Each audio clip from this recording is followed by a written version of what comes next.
Alright, hello and welcome everyone to a Voruna builds refresh. So, a little while ago, Voruna got the augment for her 1, though it's honestly more for her 2, that kind of enables Voruna's new build.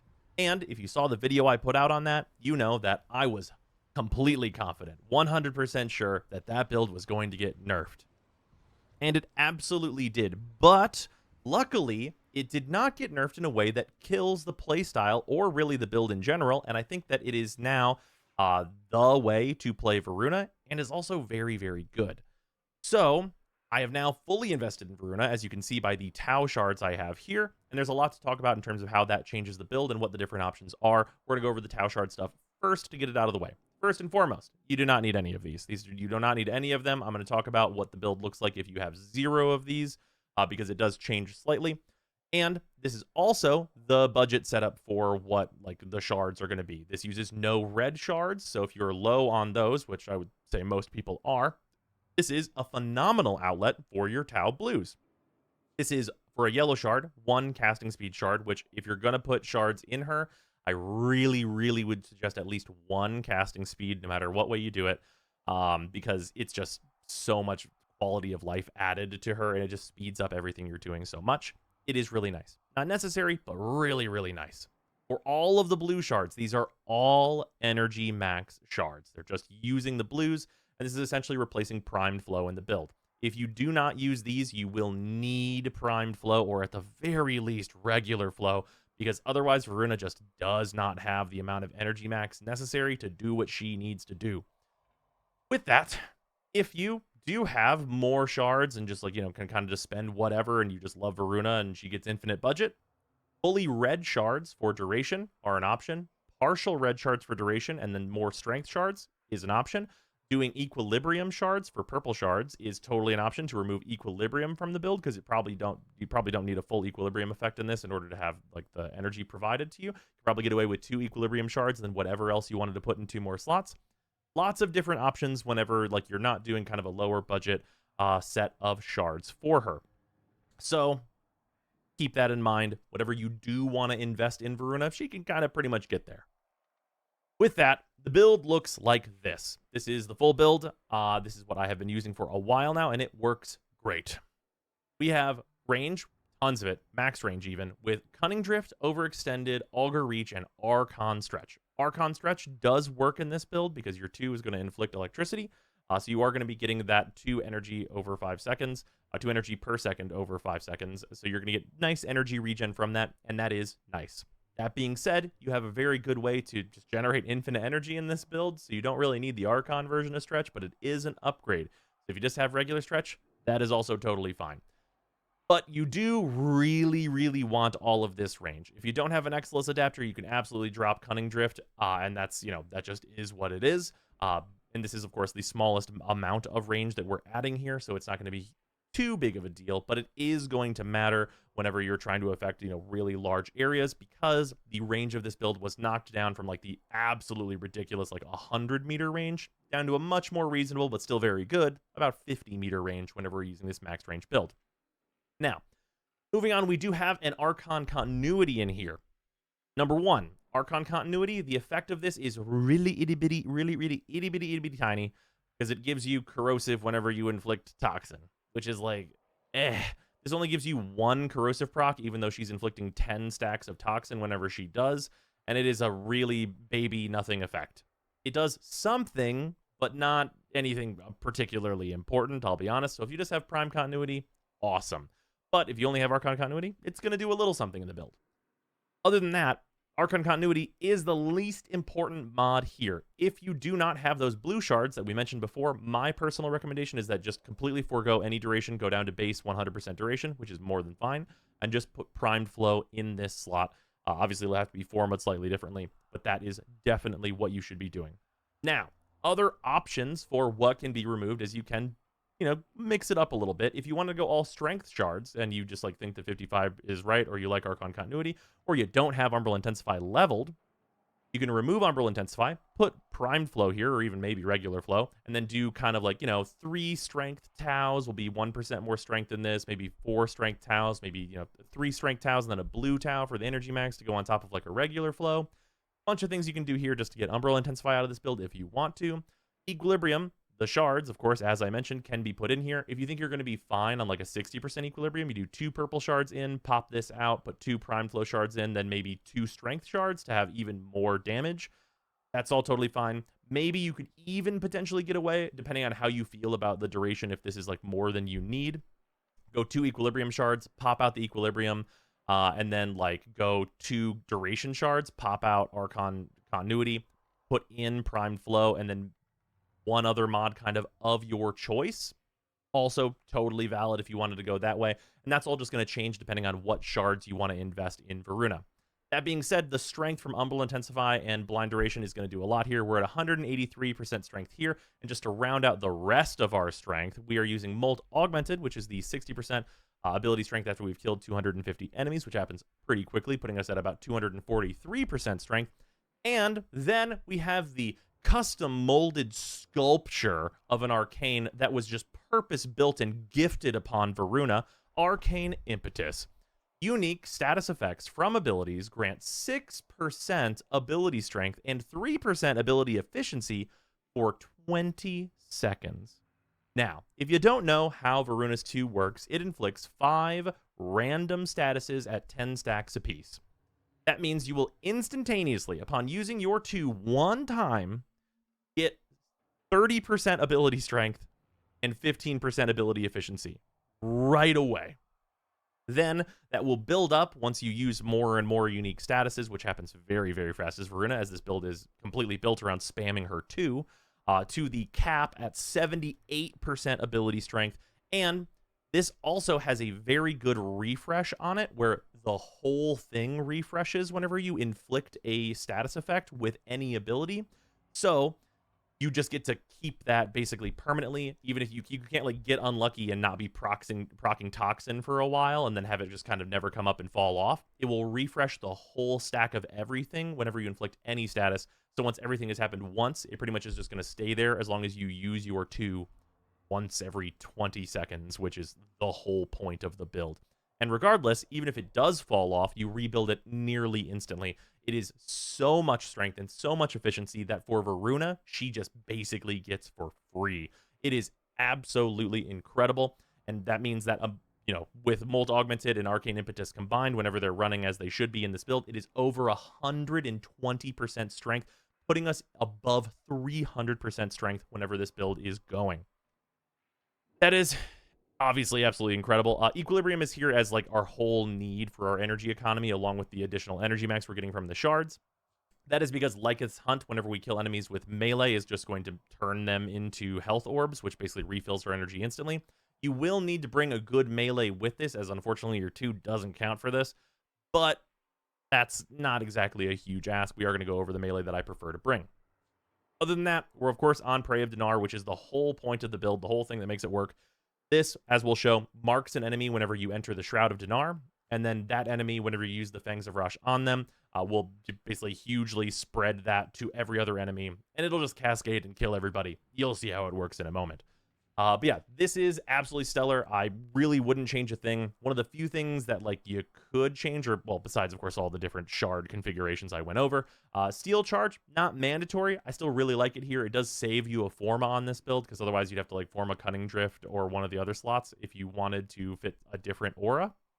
But this is really good because obviously you are going to be using a melee weapon alongside everything else that you're doing. You could bring Growing Power. And if you do decide to bring Growing Power, the one bad thing about this is it is status effect with a weapon. So it's not like it's happening that much, because usually you're really not using your weapon unless you need a refill on energy. And needing to do that every 6 seconds is a lot faster than you actually need to do it. So most of the time, this mod would actually do nothing, as opposed to Steel Charge, which will always do what I need it to do, which is just make my melee weapon a little bit better and provide me with some additional capacity. But yeah, it's really good, and I like it a lot, and I was very happy to kind of fully invest in Voruna. And yeah, weapon-wise, Archititron is kind of the thing. This is like the king of the roost when it comes to refilling Voruna with energy. That is because this is just an amazing slam weapon. You use this build, you slam down, everything dies, you pick up your energy, you move on and keep doing Voruna things. It is just ridiculously powerful. I mean, we'll show it a little bit in mission. If you haven't seen the Archetytron before, it's the same exact stuff we were doing with Wukong whenever Slam Kong was kind of at its peak. But yeah, the Archetytron is still absolutely phenomenal and doing its thing. Other stuff to consider is the Miter. This is especially true if you want to use her 4, which obviously in this build we have opted to remove her 4 and replace it with Roar. Although, just to get into this tangent for a moment, if you really like her 4 and want to use it and not use Roar, this build will totally work for that. Especially if you are not going to go like deeper into Steel Path, this build will absolutely totally work with her 4. Just don't subsume Roar on. In fact, subsume nothing on because you kind of have to. And then just pop out, honestly, Umbral Intensify or Augur Reach for that augment, the augment for her 4. And if you do that, you'll have a totally competent way to use her 4th ability. I think her 4th ability is just a worse way to play her, and it kind of restricts you too much. But if you want to do that, really easy way to include it in this same build and use both augments together. But regardless, especially if you are doing a 4 build for her, the Miter is just phenomenal.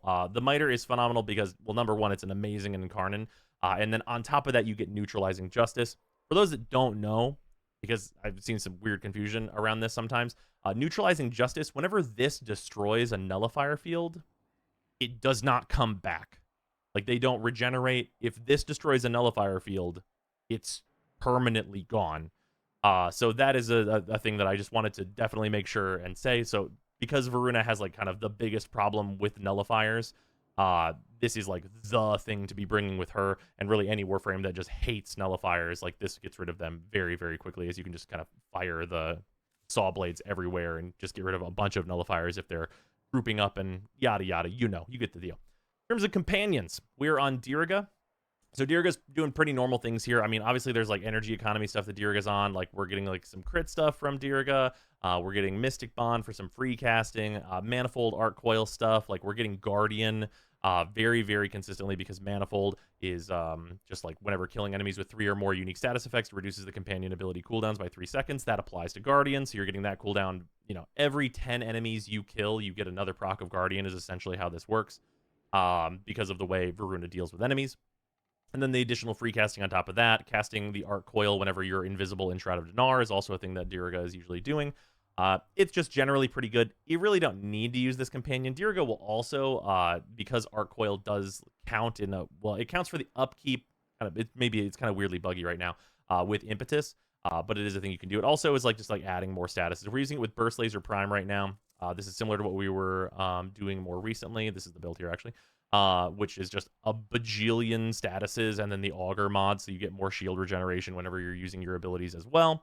But yeah, you just prime enemies with all this stuff. You get free casts of abilities. Just it does a lot of good things for you, especially if you are a more melee tilted Warframe.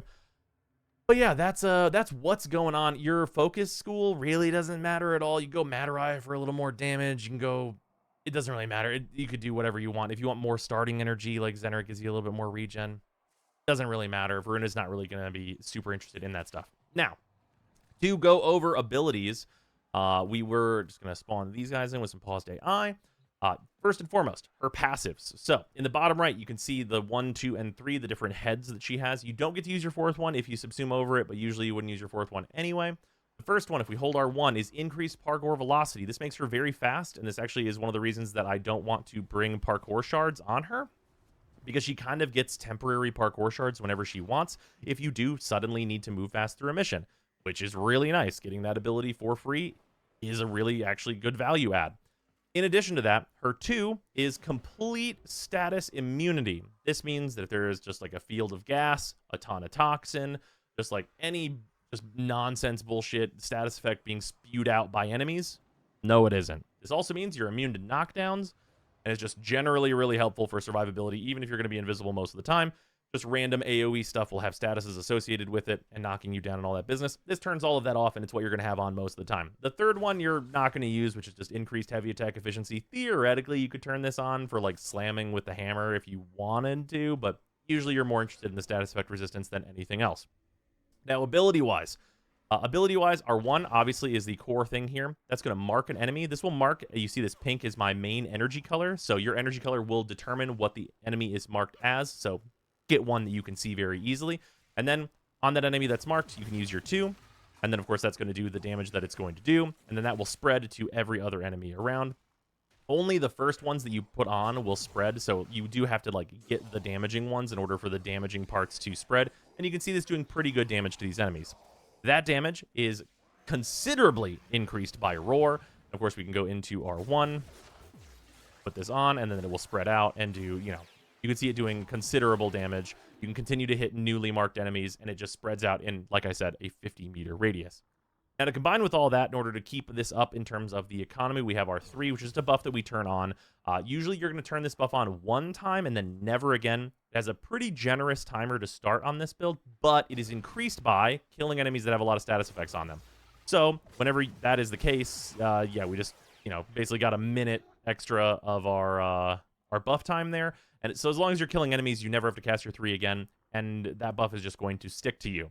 That buff, whenever you do need energy, just turns all the energy, or turns all the enemies into health orbs. As you can see, they have been converted wholly into a health orb, and that represents a ton of energy for you to be picking up with Equilibrium. I got a free cast there. I can use my 1 for, I can not spam fast enough. You make functionally infinite energy on the ground whenever you use a slam attack, basically, and it is very, very good. In effect, this build is basically just like, you hunt one enemy, and then it kills them and all their friends, which I think is a very fun gameplay loop. And then whenever something gives you a problem or you start running low on energy, you just slam it out of existence, and it's a good time. This build can struggle with enemies that have weak points, so it's like not something I would particularly suggest for bringing to like the tank fight, though there's like not a huge reason you couldn't do that if you're careful, because you do have the invisibility, and you could just, like, you know, you can do some things as needed with that, and you do have shield gating capabilities as well, if you want to. But yeah, it's really good. It's still very good, even in its nerfed state, and we're going to jump into a survival now. All right, once again, we are over on Steel Path at Tav, just to show this off, because, of course, we have all those 1999 buffs that are getting very crazy at the end of the season here, or at the end of the 1999 year here, whatever you want to call it. But yeah, so we're just going to jump into Tab and show off pretty regularly. Get in here, put on our 2 resistance. Could throw down Zeneric at the start. Get a little extra energy regen going, so it's not going to matter much once we get started, as you'll see.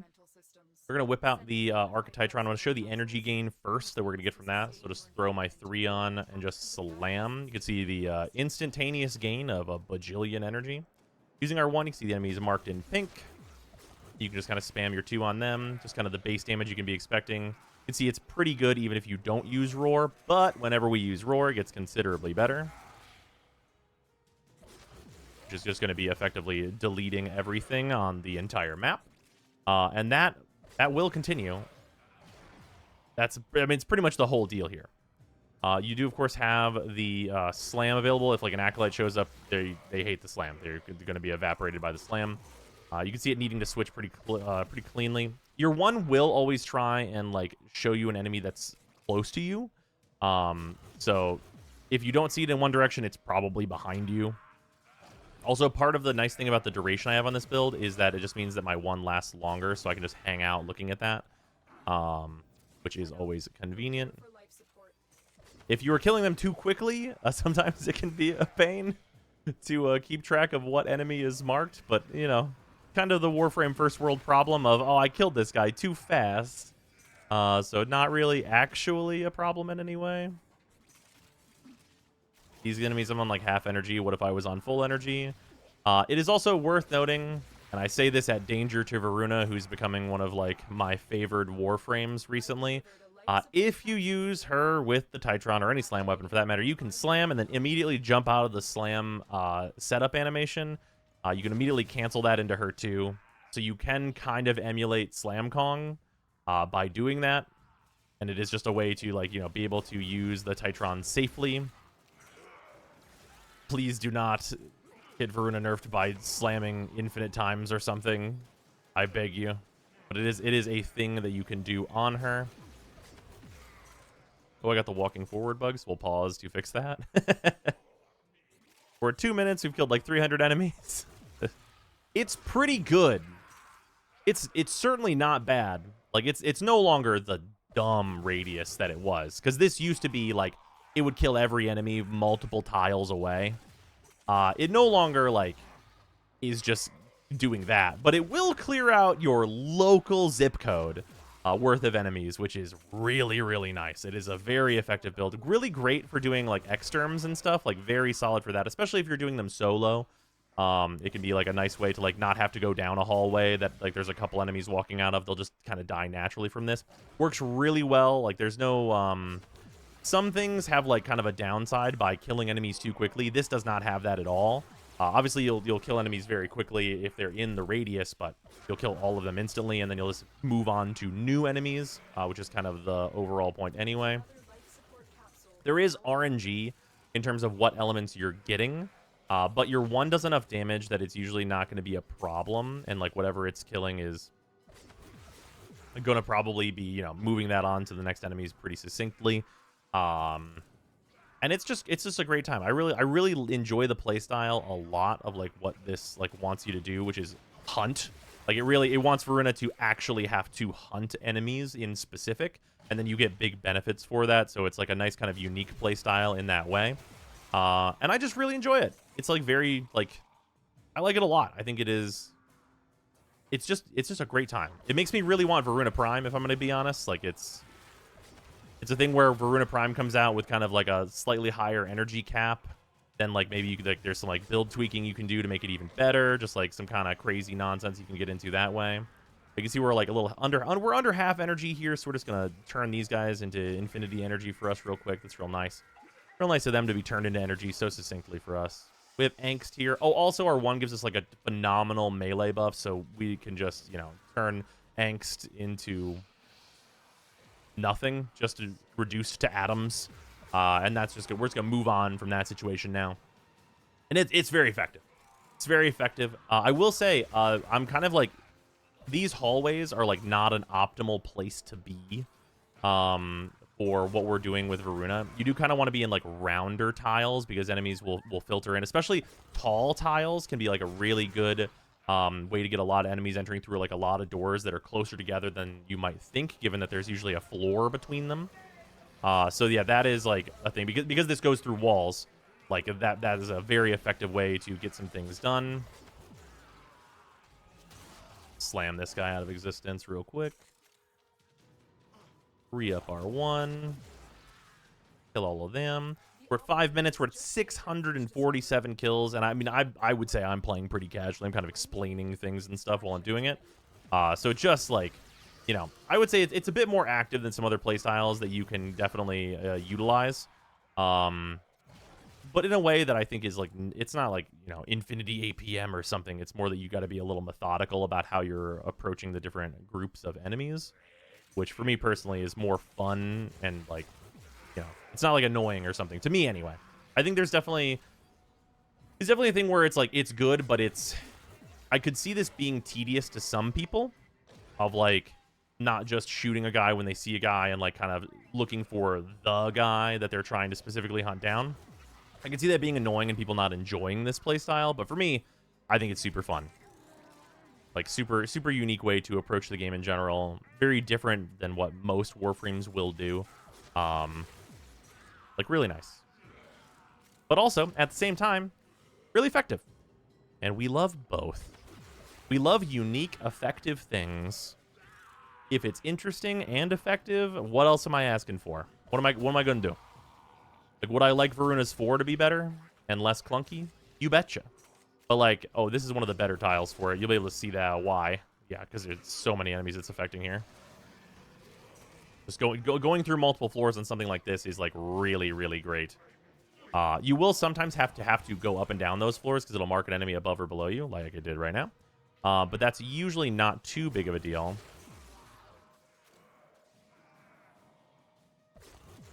And of course, you get the reward of it marking all the enemies in the other direction.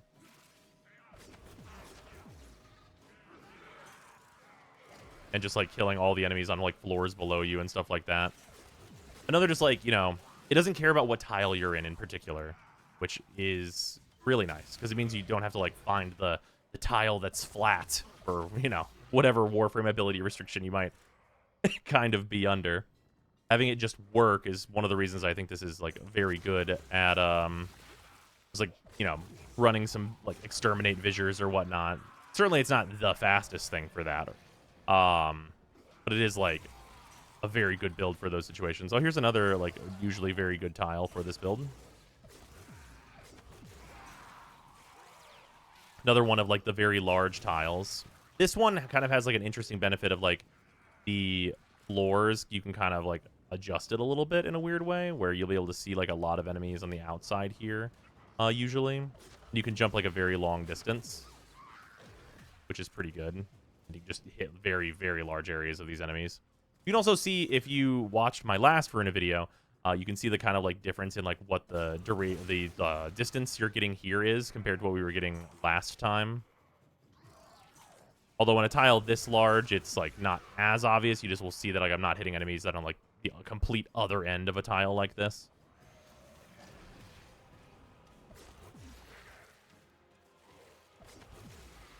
There we go. Nice one. That got everybody in this whole like tunnel here.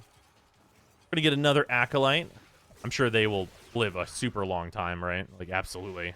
I mean, they're gonna be they're gonna live to a ripe old age. I'm 100% certain. Yeah, there he goes. But yeah, you know, just doing Voruna stuff. Warframe that I think just, you know, she absolutely needed the augment that she got, and if you're not using the augment for her, she's infinity worse. Not like unplayably bad, but she's infinity worse if you do not have that augment for her. But when you got the augment for her, it just works. It is just what is going on. Like, it is just real nice stuff to be had here.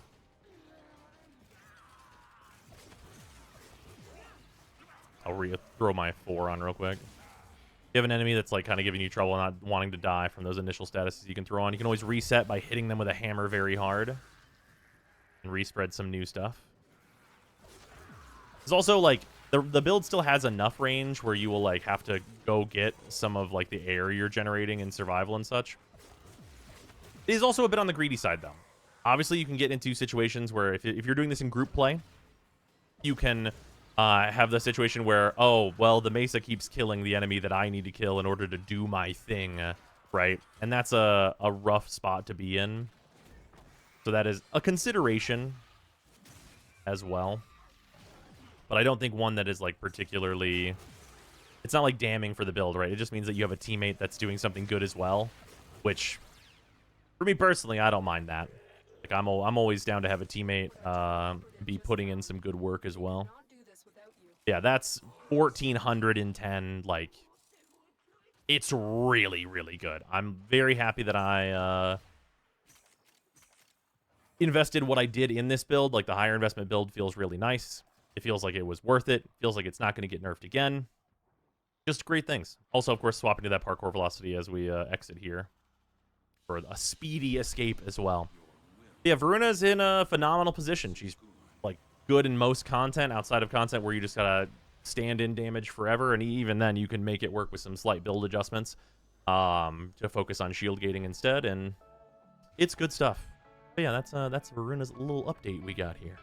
All right. Hey, turns out you have to record these more often than I have been. My huge apologies, but thank you very much to all of the patrons who have been sticking with. It is very much appreciated because things got weird during the streamathon. But thank you to Athean, Angel SPM, Arbiter Daydream, Barkus, Benuven, Plotomatic, Brutus Salazar, Canolathra, Dylan Dworsky, Athrain, James Hearththorne, Josh, Bluzanth, Mikokel, Minty Ginja, Michta, Nerve, Ruby, Sanyu, Skur, Sharp247, The Coupon of Death, Waifu Wars, Zeraphir, Alex Barnum, Bob World 3, JC4 Science, and Wodat01, and of course all of the other $5 and $2 patrons. It is extremely appreciated. I'll try and keep this more updated now that the 4 months of Streamathon is over. Good lord. But yeah, lots more guides happening. I think I'm going to be looking to get the site guides like kind of done for at least the CPR, and that's kind of the plan going forward if you're curious on updates for the channel.